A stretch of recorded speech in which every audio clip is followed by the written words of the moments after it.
Présenter des objets, c'est bien, mais les tester, c'est mieux. Salut à toi, je m'appelle Clélia et bienvenue sur ma chaîne.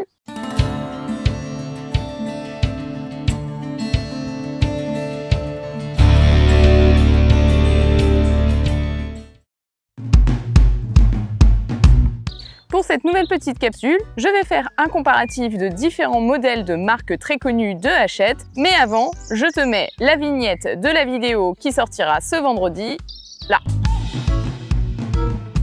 J'ai choisi des modèles à peu près similaires. La première est la Mora Lightweight que j'ai présentée dans ma dernière capsule. La Fiskars, le modèle X7. La Bako premier prix de n'importe quel type de magasin de bricolage. Et ma Husqvarna forgée main. Bien qu'on soit sur le même type de modèle à peu près, tu peux constater que les fers n'ont pas la même largeur, n'ont pas la même épaisseur. Et justement, ne te fie pas à ce que tu peux voir là sur l'image, mais je te montrerai que celle-ci, par exemple, elle est hyper fine. Je te laisse constater par toi-même. Ici, c'est l'épaisseur de la Mora. Ici, c'est l'épaisseur de la Fiskars. Ici, c'est l'épaisseur de la Bako. Et là, on est sur l'épaisseur de la Husqvarna. On est bien sur la même catégorie de produits, ce sont bien des Hachette, et on est à peu près sur la même longueur de manche. Très logiquement, je les ai rangés par ordre de poids. Donc là, on a de la plus légère à la plus lourde. Alors, ce que je trouve assez marrant, entre guillemets, la forme des manches sont à peu près similaires.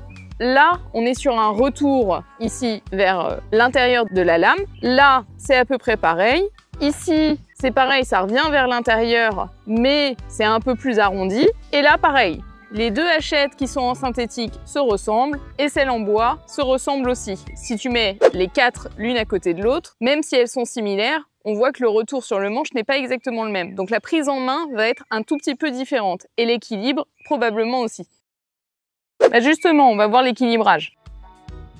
Au ressenti, la Hachette Mora penche vraiment vers le fer, vers l'avant. La Fiskars, elle va être plutôt équilibrée, elle aura peut-être un peu plus de poids à l'arrière, bizarrement, alors que le manche de la Fiskars est creux. Au niveau de la Bako, elle va avoir tendance à être un petit peu plus équilibrée sur la lame, donc vers l'avant, même si l'équilibrage est plutôt correct au milieu. On sent que ça pèse quand même au milieu. Et la Husqvarna, ça va être à l'avant et à l'arrière. Au niveau du grip, je dirais que les meilleurs grips finalement à main nue, ça va être plutôt le grip de la Mora, surtout le grip de la Husqvarna. Si je prends la Mora avec la Fiskars, et ben la Fiskars, le manche de la Fiskars est vraiment beaucoup plus lisse que la Mora. Mais comme on travaille avec des gants pour couper, des gants anti-coupure, ça reste quand même lisse, t'as moins d'accroche avec les gants. Et ce retour, c'est vrai que ce retour ici, là sur la Mora, est pas très ergonomique. Je dirais que mine de rien, on est quand même beaucoup plus à l'aise avec celle-ci.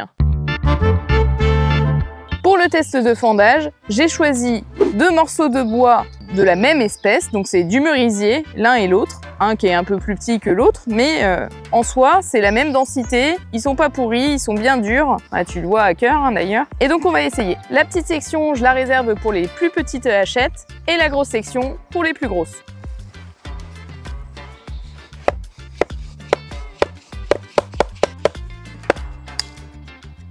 Bon, déjà ça fend pas net. La difficulté aussi peut-être sur celle-là, habituellement sur les Hachette pour fendre, de chaque côté de la lame, on a des angles qui sont un petit peu plus anguleux. Pour faire rentrer le fer dans le bois, c'est plus facile avec des angles plus en arête que des angles plus arrondis.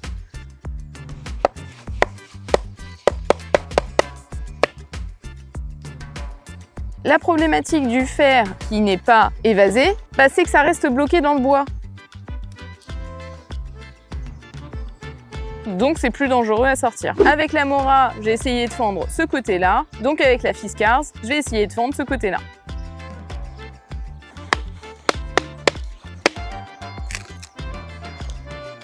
Entre la Mora et la Fiskars est plus efficace. Autour de la grosse section avec la Bako,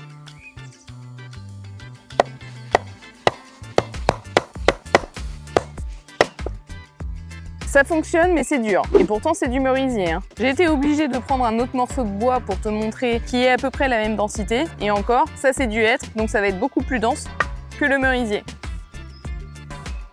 Avec la Husqvarna.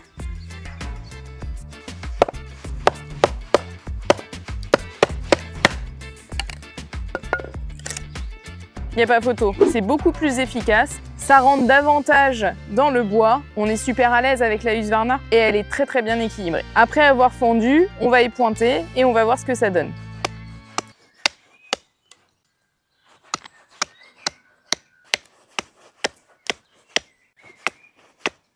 Comme on pouvait très bien se l'imaginer, effectivement, cette petite mora pour pouvoir faire les pointements, donc pour pouvoir tailler les piquets en pointe par exemple, le fait qu'elle soit petite et que le poids donne sur l'avant de la hachette et donc sur la lame, elle est très précise et elle est très agréable à utiliser pour l'artisanat des bois, quoi.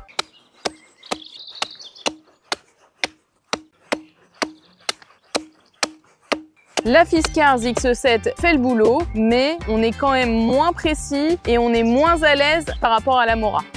Je vais t'avouer quelque chose quand même. La Bahco, c'est la Bahco qu'on utilise pour le camp, donc quand j'organise les stages de survie. Et à vrai dire, comme elle est beaucoup utilisée, elle est peut-être moins affûtée.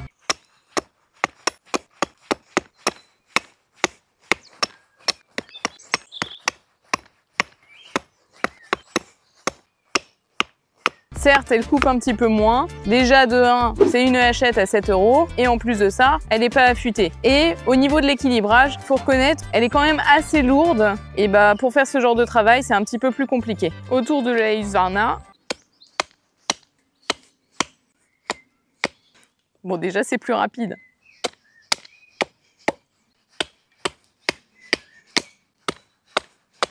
Il n'y a pas photo, hein. La Husqvarna pour y pointer, déjà ça va beaucoup plus vite, même sur du bois dense. Même si elle est lourde, son équilibrage fait que c'est quand même beaucoup plus précis et beaucoup plus facile à utiliser. Alors bien sûr, on n'est pas sur le même poids que la Mora. Au niveau des marteaux, je pense que je peux te laisser constater par toi-même. Il n'y a pas de commentaire à faire, je pense que tu as tout de suite vu quel était le plus efficace. Comme j'ai déjà pu te le dire sur l'ancienne vidéo sur le choix des couteaux, les hachettes, ça va être un petit peu le même principe. C'est-à-dire que en fonction de ton budget, de l'activité que tu vas faire et à quoi va te servir en fait ta hachette, ce sera à toi de choisir quelle est la mieux et la plus adaptée en fait pour ton activité. Si je dois faire un bilan global, le fendage part plutôt sur des hachettes de ce type-là. La Husqvarna, c'est même usine que Ultaforce pour info. Elle est moins chère, elle est plus résistante et elle est mieux équilibrée. Et au niveau du grip, je trouve qu'elle est vraiment ergonomique. Mais après, ça, c'est mon choix personnel. Si t'as pas de budget, si t'as un tout petit budget, la Bahco fera très bien l'affaire. Si par contre, tu veux faire du travail de précision, un petit peu plus d'artisanat de bois, des bois,